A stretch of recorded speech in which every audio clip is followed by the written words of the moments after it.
দর্শক আমি বাবু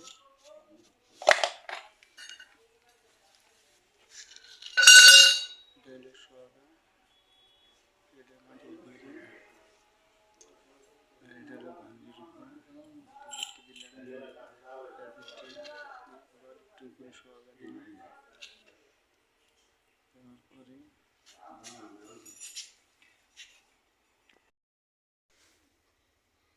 তারপর আমরা এটা এইভাবে রেখে নিয়ে পুঁতে দেব।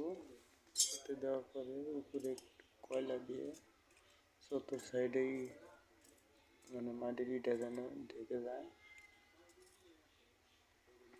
এই সিস্টেমে দিব।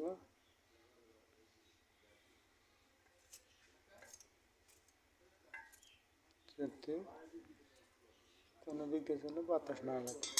ঢেকে দেওয়া শেষ। আমরা এইভাবে হিট দেবো।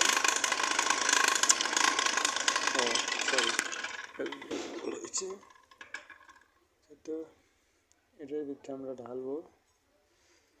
এটা একটু গরম হতে হবে। সাইডে দিয়ে